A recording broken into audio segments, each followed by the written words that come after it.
درود بی پایان به ایران، درود بی پایان به تو. افشین هستم با 285مین اپوزیت. این برنامه از چسباندن اخبار جمهوری اسلامی به دست می آید و با هدف اطلاع رسانی تهیه می شود. ترس نتیجه فقدان خرد است، به طور مستقیم و غیر مستقیم. ترس ذهن و جسم انسان رو درگیر میکنه، اما نخستین واکنش تمامی موجودات زنده به ترس یکسانه. هر موجودی نهایت تخصص و مزیتش رو به کار میندازه. در برنامه این هفته نخست واکنش‌های جمهوری اسلامی به حمله موشکی خودش به پهپاد آمریکایی را بررسی کرده، سپس واکنش آمریکایی‌ها به واکنش جمهوری اسلامی را از پیش روی می‌گذرانیم و در آخر هم واکنش جمهوری اسلامی به آخرین چالش پیش پایش را راستی آزمایی می‌کنیم. روز پنجشنبه صبح زود 30 خرداد ماه، سپاه پاسداران انقلاب اسلامی 1 فروند پهپاد حدوداً 200 میلیون دلاری آمریکا رو ساقط کرد. این پهپاد هواپیمای بزرگی است که به راحتی روی رادار قابل تشخیص است. تنها سلاح آن ارتفاع 20 کیلومتری آن از سطح زمین است. به همین دلیل هر نوع موشک راداری که توانایی رسیدن به ارتفاع 20 کیلومتری را داشته باشد، این هواپیما را سرنگون خواهد کرد، چون این هواپیما نه توانایی مانور دارد و نه به جنگ افزار دفاعی مجهز است. اما بعد از اینکه جمهوری اسلامی این هواپیما را منهدم کرد، لحظه ای از پای منشست در تبلیغ آن.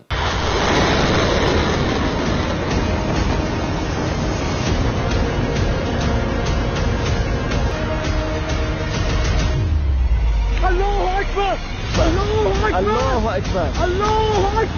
یک ژنرال بازنشسته امریکایی با اشاره به ویژگی‌های این پهپاد 120 میلیون دلاری هدف قرار دادن اون رو نشونه مهارت بالای ایرانی‌ها و قدرت موشکی قابل توجهش دونست. پهپاد پیشرفته آمریکا که سرنگون شد در ارتفاع بسیار بالایی پرواز می‌کرد.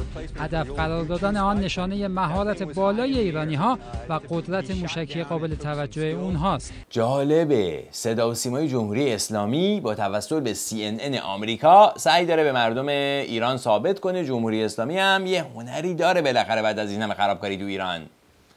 به روایت تاریخ معاصر 70-80 سال گذشته، آمریکایی‌ها همیشه قبل از نابودی دشمنانشون بادشون میکنن. هیچ کدوم از نیروهای نظامی که در دنیا به دست آمریکایی از بین رفتن هیچ وقت ضعیف انگاشته نشده بودن و هیچ وقت راجبشون نگفتن که اینا ضعیف بودن.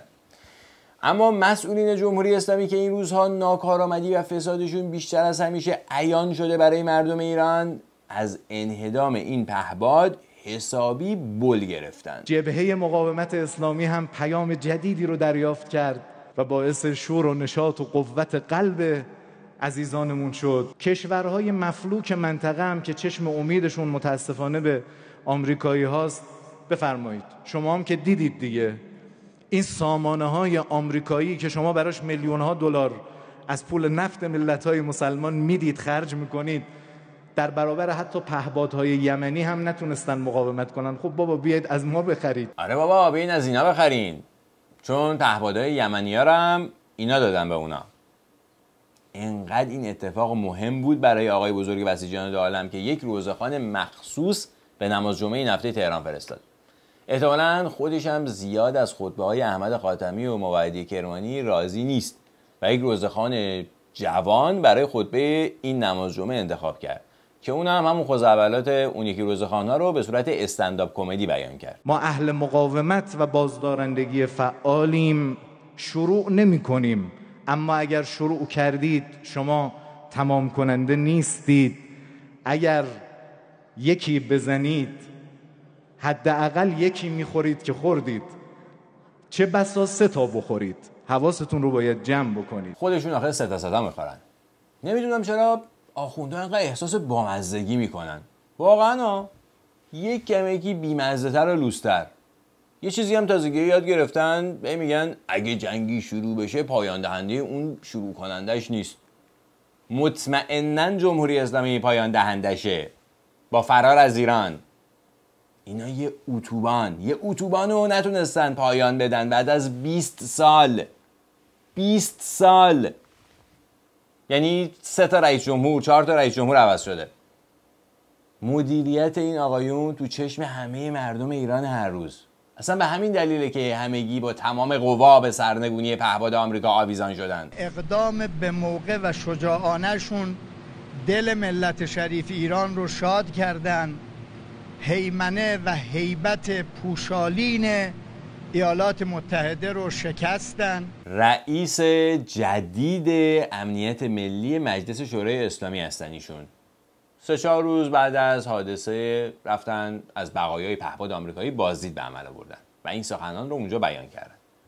بعد از آنکه انصراف آمریکا از حمله به مواضع جمهوری اسلامی مسجل شد، نمایندگان مجلس شورای اسلامی هم 1 به 1 واکنش نشان دادند. ضربه‌ای که وارد شد بسیار در واقع مقتدرانه بود. نه تنها توان دفاعی ما اثبات شد، نه قدرت حمله نظامی دارن. طبیعتاً باید اثر آمریکایی‌ها به فراموشی سپرده بشه. این کار سپاه رو میخوام تشبیه کنم به کاری که آرش کمانگیر کرد. قدرت مخیلی رئیس جمهور آمریکا، اینها مات شدن و در واقع امریکایی‌ها در یک بنبست خودساخته گیر افتادن.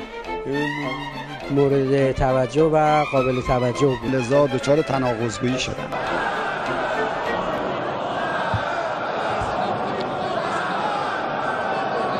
به نوعی این سناریو هم به شکست انجامید. خلاصه این پهپاد مثل یک موهبت به نظام اسلامی نازل شد و جمهوری اسلامی در عرصه‌های خارجی هم روی این پهپاد مانور سیاسی داد. دبیرکل سازمان ملل حالا نامه‌ای از ایران دریافت کرده که چطور پهپاد امریکایی بی توجه به اخطارهای ایران به آسمان کشورمان تجاوز کرده. تخت روانچی سفیر ایران است در سازمان ملل. تأکید کردیم که به این هواپیما و این پهپاد اخطارهای رادیویی لازم داده شد از قبل و به تمام این اختراع رادیویی بی‌توجهی شد. شکایت بردن سازمان ملل علیه آمریکا.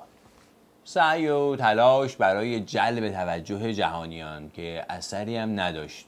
اگرم داشت برعکس داشت. دبیر شورای عالی امنیت ملی میگه با نزدیک شدن به 16 تیر و آغاز قطعی گام دوم کاهش تعهدات برجامی ایران، فشار کشورهای اروپایی برای وادار کردن کشورمون به تداوم اجرای یک جانبه تعهدات از طرف ایران بدون اینکه طرفهای مقابل به تعهداتشون عمل کنند افزایش پیدا کرده. عرض نکردم اثر معکوس داشته. اروپایی هم جمهوری اسلامی رو کاملا ناامید کردند. تأخیر مجدد در مورد این استکس نشون دهنده اینه که اروپایی ها نه توانش رو دارن و نه ارادش رو دارن که اقدامی انجام بدن. به همین دلیل ما اونچه که در چارچوب ماده 36 برجام مطرح کردیم رو ادامه خواهیم داد. چه سوزناک! بعد از قریب 1 سال و اندی این در و اون در زدن، بالاخره جواد ظریف وزیر خارجه حکومت اسلامی هم قطع امید کرد از کمک اروپایی‌ها. از همین روی دستگاه‌های مختلف نظام مقدس هم به کمک دستگاه دیپلماسی جمهوری اسلامی شتافتند. اصفهان میزبان نشست کمیته سیاسی مجمع مجالس آسیایی. نایب رئیس اول مجلس شورای اسلامی بر ضرورت تقویت همکاری و همدلی بین کشورهای عضو مجمع مجالس آسیایی و مقابله با چالش‌ها تاکید کرد. یکی از موانع و چالش‌های عمده در گسترش و ارتقاء همکاری‌ها در حوزه‌های بین‌المللی یک جانبه گرایی و اقدامات قهری یک جانبه برخی دولت‌های خاص، اتخاذ سیاست‌های تحریمی ظالمانه. مجمع مجالس آسیایی دیگه چیه؟ یعنی مثلا نمایندگان مجالس آسیایی میشینن حد اکثر راجع به قوانینی که در کشورشون تصویب میکنن یا نحوه قانونگذاری تو کشورشون با هم تبادل نظر میکنن. این چه ربطی به سیاست خارجه داره؟ رئیس موقت مجلس رو فرستادن اونجا برای نمایندگان قزاقستان و بنگلادش روزه سیاست خارجه بخونه. نمونه اخیر آن تعرض پهپاد جاسوسی دولت آمریکا به حریم هوایی کشورمان بود که البته با واکنش مناسب جمهوری اسلامی ایران مواجه کردید. به باور ما این نوع چالش‌ها از طریق تشریک مساعی و توسل به چند جانبه گرایی قابل حل و فصل هستند. نه که خودشون خیلی خوب کشور رو اداره میکنن و در سیاست خارجی خیلی موفق بودن، حالا برای کشورهای آسیایی هم نسخه میپیچن. نمایندگان کشورهای آسیایی حاضر در این اجلاس هم بعد از این اظهارات یه خورده همدیگه رو نگاه کردن و پیش خودشون گفتن به ما چه؟ بعدم رفتن از مسجد شاه و عالیقاپو دیدن کردن و از جمهوری اسلامی بابت تقبل هزینه‌های این سفر تفریحی تشکر کردند. اعمال فشار با ابزار حقوق بشری جنایت. این رو رئیس قوه قضاییه در دیدار سفرا، کارداران کشورهای خارجی و نمایندگان سازمان‌های بین‌المللی اعلام کرد و گفت آمریکا و متحدانش بزرگترین ناقضان حقوق بشرند. آیا کشورهای غربی که با آمریکاها علیه ملت ایران همراهی نموده و حتی از ارائه مواد غذایی، دارو و تجهیزات پزشکی به ایران هم خودداری میکنن دلسوزان و حامیان حقوق بشر هستند؟ نه. لابد جمهوری اسلامی که وسط خیابون آدم‌ها رو شلاق میزنه یا اعدام خیابونی برگزار میکنه یا جوون 20 ساله مردم میفرسته زندان به خاطر توهین به رهبری، دلسوز حقوق بشره. البته غذا و دارو جزء اقلام تحریمی نیستن. اینا واقعا فکر میکنن سفرا و کارداران کشورهای خارجی و نمایندگان سازمانهای بین‌المللی که پول گرفتن توی نمایش‌های مندره‌بردی شرکت کنن نمیدونن این چیزا رو و فکر میکنن واقعا آمریکاها الان اینجا محکوم میشن. رئیس قوه قضاییه به سفرا چی کار داره آخه؟ رئیس قوه قضاییه گفت اسناد و اطلاعات نشون میده پشت اقدامات سازمان یافته مواد مخدر مافیاهای زیادی وجود دارن که با قدرت‌ها در ارتباط هستن. حجت الاسلام و المسلمین رئیسی در همایش سالروز جهانی مبارزه با مواد مخدر تاکید کرد برخلاف ایران عزم جهانی در مبارزه با مواد مخدر وجود نداره. رئیس قوه قضاییه همون روز بدو از این همایش بلند شده رفته تو اون یکی نمایش، یعنی همایش مبارزه با مواد مخدر.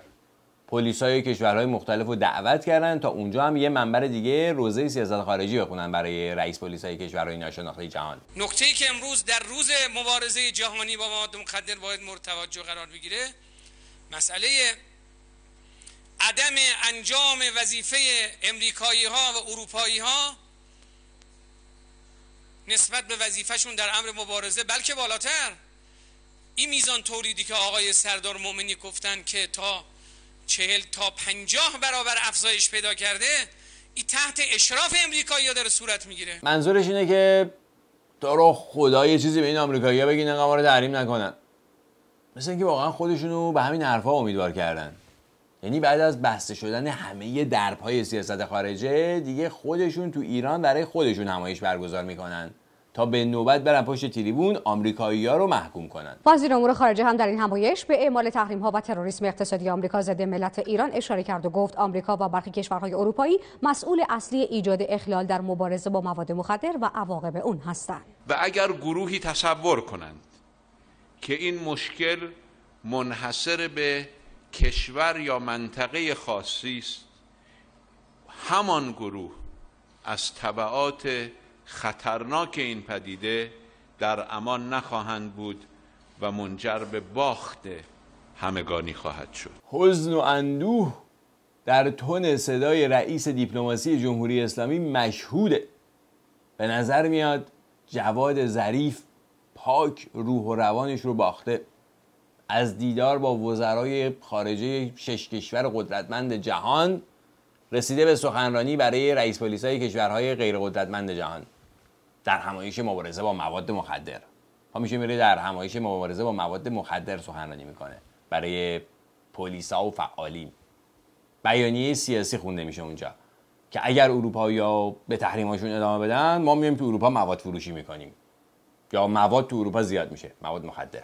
گفتم که در هر کاری که تخصص دارن اونو بیشتر بروز میدن در هنگام ترس. اما در همین حین دست و پا زدن‌های مذبوحانه جمهوری اسلامی در هفته گذشته برای رهایی از تحریم‌های ترامپ، زمزمه‌هایی از برقراری تحریم‌های جدید به گوش رسید. شوخی تکراری رئیس جمهور آمریکا از فردا تحریم‌های شدیدتری علیه ایران وضع می‌کنیم. این حرفی بود که سخنگوی وزارت خارجه اینطور بهش پاسخ داد. والا من نمیدونم تحریم جدیدی هم مونده که ترامپ اعمال نکرده باشه. این بیانات برخواسته از تفکر زبلخان نظام مقدس، یعنی دکتر حسن روحانی، رئیس جمهور شورای نگهبان رهبری. یعنی هرچه آمریکا میخواست بر مردم ما فشار بیاره این رساند به اوجش و از امروز به بعد این تهدید و این فشار ظرفیتش از دست خواهد داد و تخلیه خواهد شد. به کرات در چند ماه گذشته این اظهارات از دهان حسن روحانی خارج شد که دیگه تمومه، دیگه تحریمی نمیتونن بکنن، دیگه کار جدیدی نمیتونن بکنن. اما در همین مدت آمریکایی‌ها دوشنبه به دوشنبه هر هفته یک فشار تازه به جمهوری اسلامی وارد کردند. بالاخره کوه موش زایید و رئیس جمهور آمریکا در یک نمایش جدید به اصطلاح فرمانی اجرایی صادر کرد که مدعی بر اساس اون دارایی‌های رهبر و دفتر رهبری رو تحریم میکنه. وزیر خزانه‌داری آمریکا هم بعد از این نمایش درباره بازی تحریم‌ها از تحریم تعدادی از فرماندهان سپاه گفت و مدعی شد آمریکا به زودی وزیر خارجه ایران رو هم تحریم میکنه. درست 12 روز بعد از پیشبینی حسن روحانی مبنی بر از دست دادن ظرفیت فشار آمریکا، رئیس دیپلماسی که مثلا داشت تلاش می‌کرد تا تحریم‌ها برداشتشن خودش تحریم شد. حتی نمیدونستن از این ناحیه هم میتونن ضربه بخورن. درست مثل اینکه بی هوا یا به قول آمریکایی‌ها آفگارد یه مشت خورده باشن. حرصشون از این اقدام نمایشی آمریکا رو حتی تو خبر خوندنشون هم نتونستن کنترل کنن یا پنهان کنن. چون این بار دونالد ترامپ یا به قول نایب برحق امام زمان رونالد ترامپ اموال خود نایب برحق رو هم تحریم کرد. امپراتوری مالی که گفته میشه 200 میلیارد دلار ارزش داره تحریم شد. تحریم این نهادها به منزله تحریم تمامی بنگاه‌های اقتصادی وابسته یا در ارتباط با این نهادهاست و بلوکه شدن یا غیر قابل دسترس شدن تمامی اموال اونها در خارج از کشور. یعنی این نابغه ها از بس طمعکار و مال پرستن در تمامی رؤوس اقتصادی کشور از تجارتخونه های اصلی تا صنایع پولساز و بانک ها سهم دارن. برای همین همه اون مؤسسات فساد دارن. این سنت حکومت اسلامی سبب شده اقتصاد جمهوری اسلامی در برابر تحریم اشخاص حقیقی هم ضریب ضربه پذیری بالایی داشته باشد. به بیان دیگه بالاخره بیخردی حاکمان در حکومت اسلامی بلای جان خودشون شده. تحریم‌هایی که دیروز اعلام شد هنوز نام بنده توش نیست، اما اقدامی که ایالات متحده کرده با قرار دادن نام مقام معظم رهبری و افراد وابسته به دفتریشون در فهرست تحریم‌ها نشون دهنده این واقعیته که کاملا با موازین بین المللی نه تنها ناآشنا هستند، بلکه مقررات و قواعد رفتاری بین کشورها رو نمیدونن. اینا قواعد بین کشورها رو میدونن، همینا که به سفارتخونه‌های کشورها حمله میکنن، پرچم کشورها رو تو خیابون‌های پایتخت آتش میزنن، تو مجلس شورای اسلامیشون شعار مرگ بر آمریکا سر میدن و پرچمش آتش میزنن، کارناوال مرگ بر تو خیابون‌های شهرهای مختلف را میندازن، رو موشک مینویسن یک کشور دیگه باید نابود بشه. اینا قواعد بین کشورهاست در جمهوری اسلامی و همینطور کاملا با اسلام بیگانن و روابط بین مرجعیت و پیروانشون رو نمیدونن و چه بسا بسیاری از مردم آمریکا رو در مسیر قرار میدن از لحاظ اجرای وظایف دینیشون. در واقع این اقدام اونها میتونه به عنوان رعایت نکردن حق آزادی مذهب مسلمانان آمریکایی تلقی بشه. این دیگه اوج خرد جواد ظریف بود. حد اکثر دانش دیپلماسیش به همین کلمات ختم شد. وزیر خارجه تنها حکومت مذهبی منظومه شمسی که رسما حقوق ادیان دیگر رو در ایران زیر پا میذاره و تبعیض دینی برقرار کرده تو ایران، شده مدافع آزادی ادیان در آمریکا. مسلمانان آمریکا که پیرو رهبر جمهوری اسلامی هستن، یعنی پیرو تنها حکومتی که رسما پرچم آمریکا رو آتش میزنه و شعار مرگ بر آمریکا سر میده، مصداق بارز جاسوس و خطر برای امنیت ملی آمریکا محسوب میشن. پروفسور، دنیا به این اظهارات رئیس دیپلماسی جمهوری اسلامی خندید. ما این اقدامات نشون دهنده این هست که دولت آمریکا همه تلاش‌هاش رو انجام داده برای تروریسم اقتصادی علیه مردم ایران، به نتیجه نرسیده، به مسیرهای دیگری رو آورده و متاسفانه ادعای اونها در مورد اینکه دنبال مذاکره هستن با این اقدامات کاملا برای همه دنیا ثابت شده که این ادعا خودش هم دیگه نمیدونه داره چی میگه. اقدامات آمریکا به نتیجه نرسیده، برای همین جواد ظریف دیگه حال نداره تا حرف بزنه.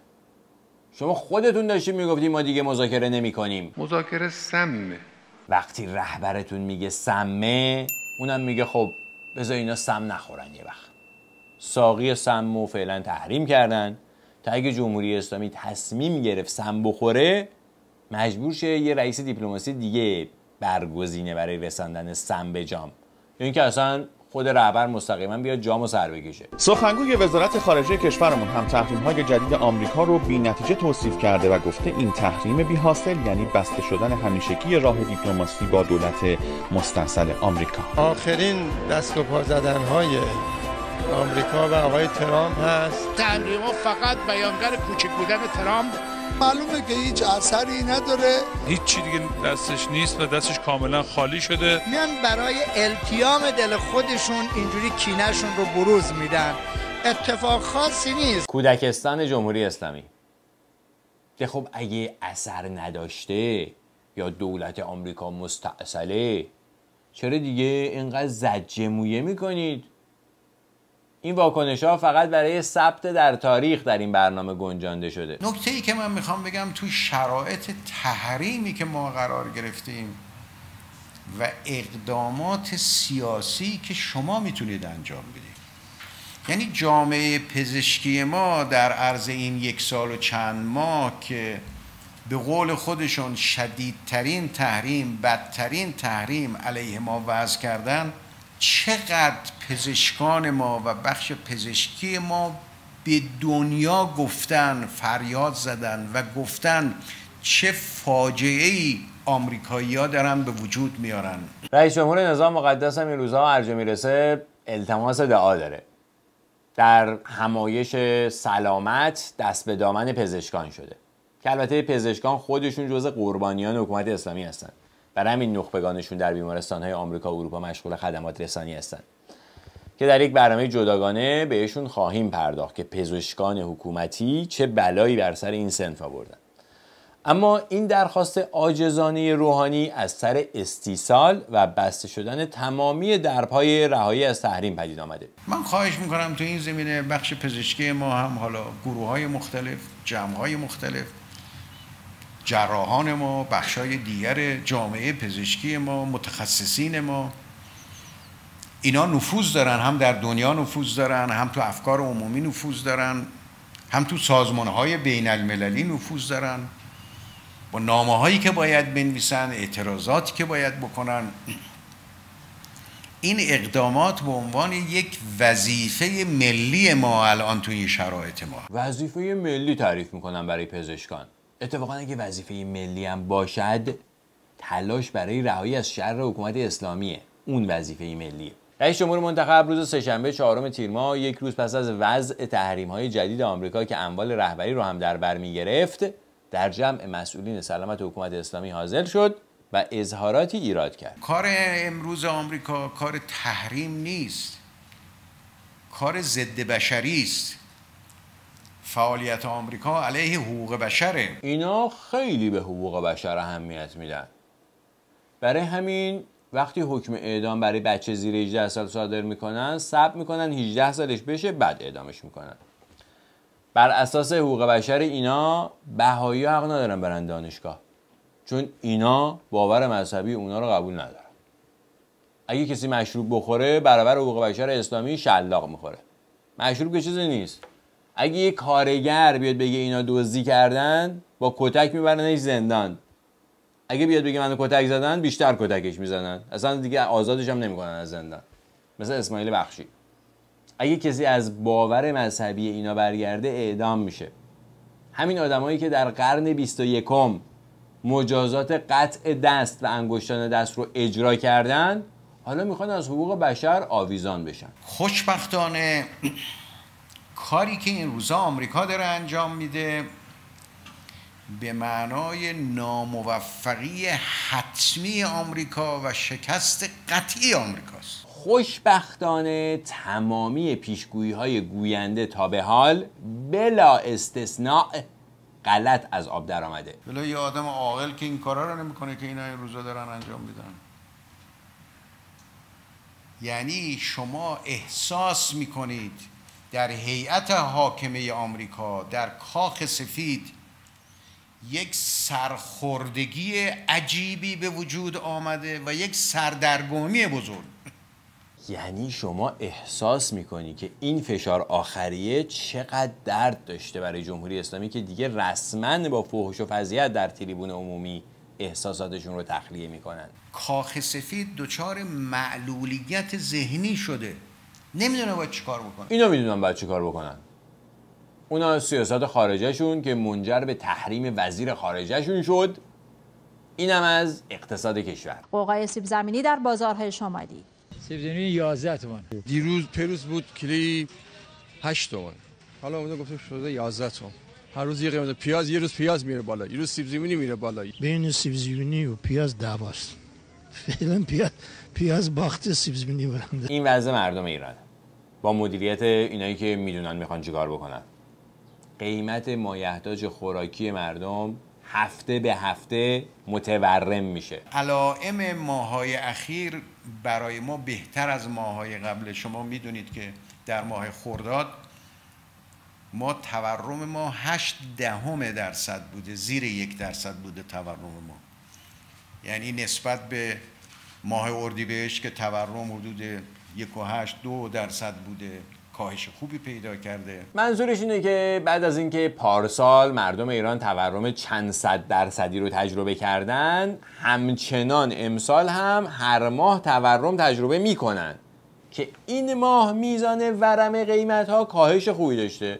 یعنی گرونتر شده همه اجناس ولی کمتر گرونتر شده. این افتخار جمهوری اسلامی الان. رئیس جمهور منتخب در همین جلسه مدیران سلامت سعی کرد عملکرد جمهوری اسلامی رو در عرصه‌های مختلف موفقیت آمیز جلوه بده. ما در زمینه محیط زیست دولت 11 و 12 کار بسیار بزرگی انجام داده. خودکشی شدن کاووس سید امامی در زندان و به زندان انداختن دیگر فعالین محیط زیست در دولت 11 و 12 از جمله همون کارهای بزرگ است.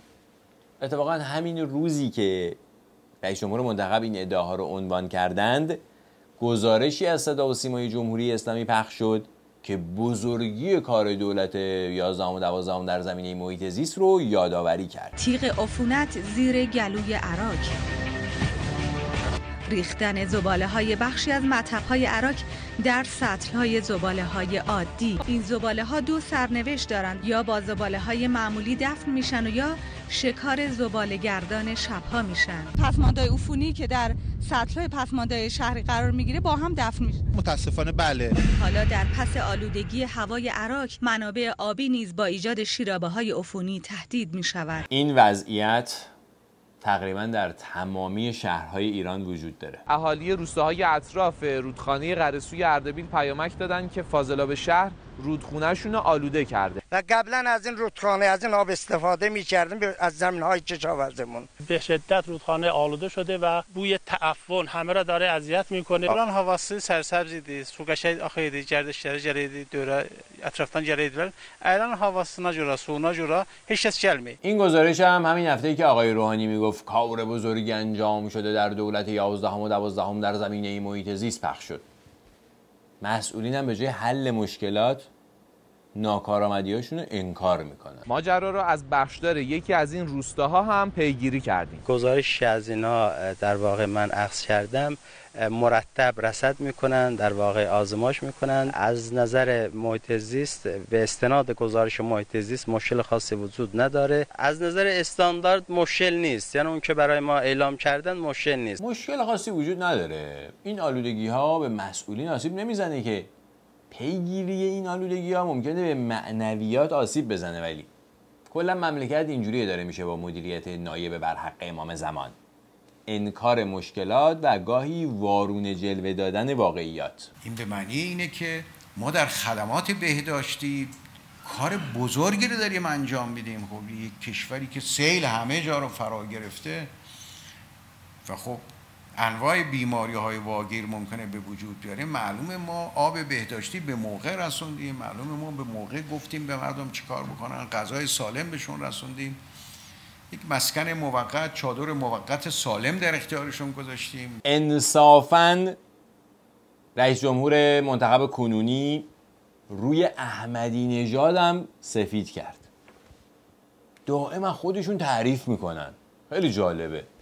همون روز که رئیس جمهور منتخب این حرفا رو میزد، صدا و سیمای جمهوری اسلامی گزارشی پخش کرد که این ادعا رو اساساً زیر سوال برد. اینم اتاق خواب بوده، مثلا اینم سالن پذیراییمون بوده، اینور آشپزخونه‌مون بوده که کلاً تخلیه کردیم دیگه، قابل سکونت نیستن دیگه. و حالا این چادرها شدن سقف روی سرشون. تصور کنید 6 نفر تو اینجا زندگی میکنیم. تو این چادر 2 تا خانوار نشستیم، کل وسایلمون هم تو این چادر جا نمیشیم. وقتی گرما و چادر کنار هم باشن باید باشی و تجربه کنی. تمام دست صورت بچه‌م پشک گزیده. روزا که نمیشه رفت توش، این تنور. دمای داخل این چادر الان حدوداً 44 درجه است. آقلا استان گلستان. دمای داخل چادر از وسط خیابونای تهران هم گرمتره. جایی که مردم و خانواده‌هاشون، یعنی مردم سیل زده، باید شب و روز بگذرونن. بگذاریم که خود سیل هم محصول سوء مدیریت مقامات نظام اسلامی بود. اما 2 ماه و نیم بعد از سیل و اون همه وعده و وعید برای بازسازی مناطق سیل زده در اسرع وقت، به یه چادر برای مردم سیل زده ختم شده. ساخت فقط 6 واحد مسکونی از 7300 خونه تخریبی در سیل، اون هم در 2 ماه گذشته، نشون میده روند بازسازی مطلوب نیست. 6 خانه از 7200 خانه در 2 ماه ساخته شده. با همین سرعت پیش برن یه 2 قرن طول میکشه تا خانه‌های خراب شده در سیل بازسازی شن. البته این الگو کاملا آشناس برای مردم ایران. بازسازی خانه‌های خراب شده در زلزله کرمانشاه و زلزله‌های دیگر هم با همین سرعت پیش میره. 30 ساله از پایان جنگ گذشته، هنوز خرمشهر خانه خراب شده از جنگ داره. حالا با این شرایط بعضی از جوانهای عاقلایی دست به کار شدن برای کمتر شدن مشکلات زندگی در چادر. هر روز ساعت 4 صبح میایم تا 10 شب 11 شب، تقریبا 31 تا آلاچیق تا حالا زدیم. آلاچیق خونه های سنتی و قابل حملیه که قوم ترکمن در گذشته از اون استفاده میکرده. هزینه ساخت این آلاچیق‌ها حدود 9 میلیون تومانه. اگه همه مسائل آماده باشه در عرض 1 روز آماده میشه، ساخته میشه. این آلاچیق‌ها 30 متر فضا و قابلیت نصب پنکه و کولر رو دارن.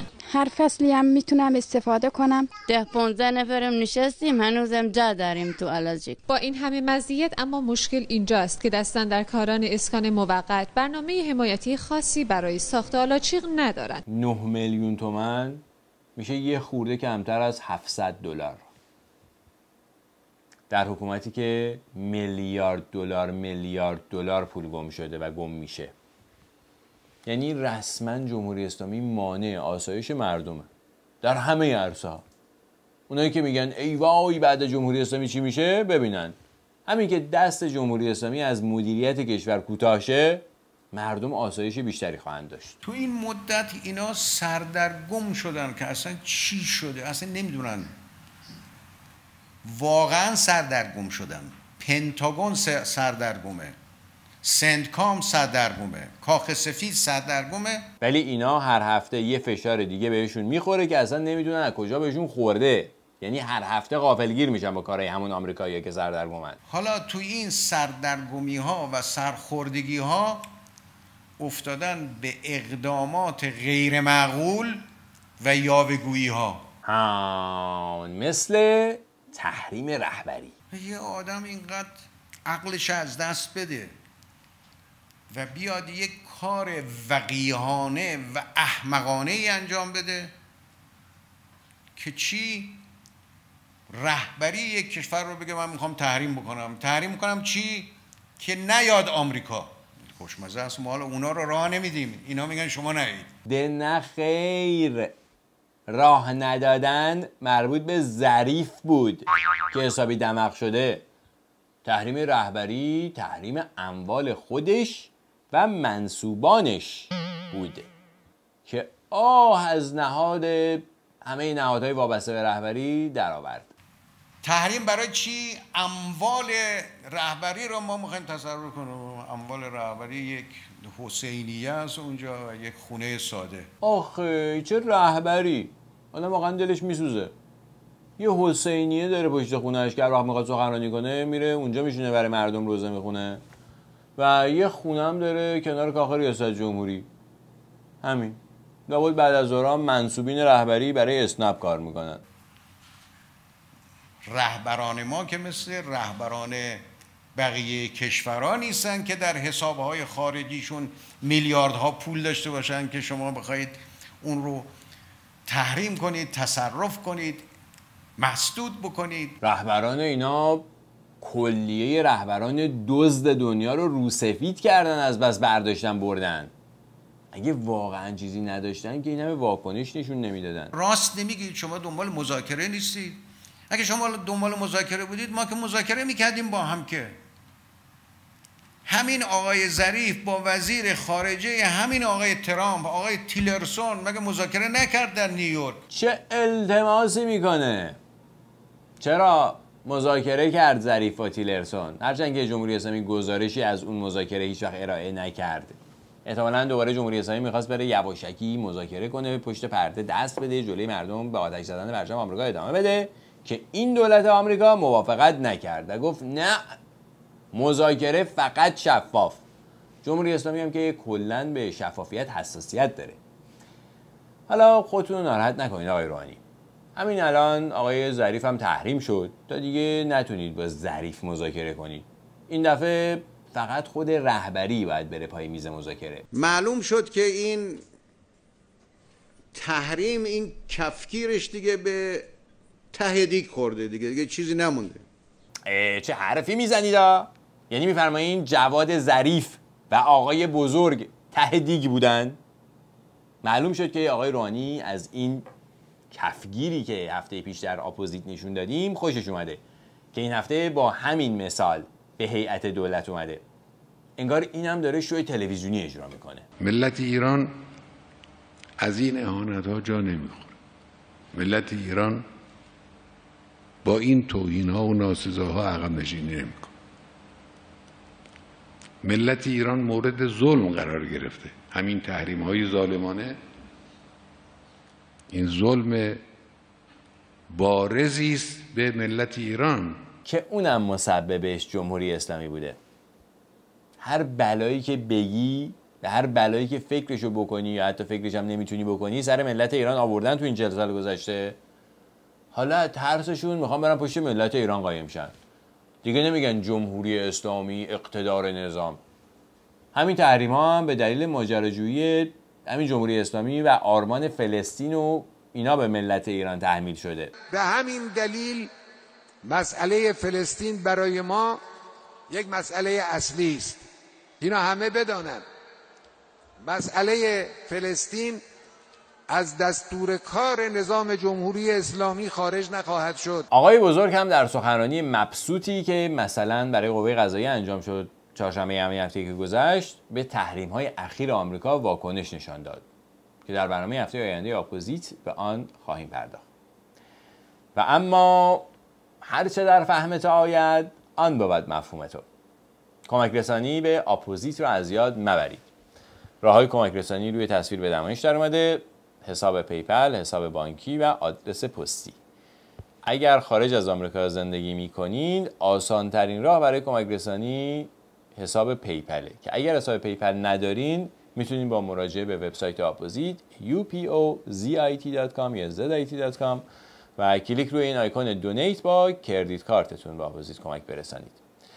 هر هفته شنبه ها ساعت 5 بعد از ظهر به وقت شرق آمریکا به همراه آرتین پرتویان در رادیو شمرون گپ و گفت خودمانی داریم و یک شنبه ها با خسرو فرور عزیز برنامه‌ای داریم به نام گذری در تاریخ که به بررسی تاریخ ایران باستان میپردازه. به صفحات اپوزیت در فضای مجازی هم سر بزنید. آدرس این صفحات روی تصویر به نمایش در اومده. اگر سابسکرایبر یوتیوب اپوزیت نشدین حتما بشوید. و دیگه همین. تا دیداری دیگر، شب و روزتون خوش و به با امید آزادی در همین نزدیکی. بدرود.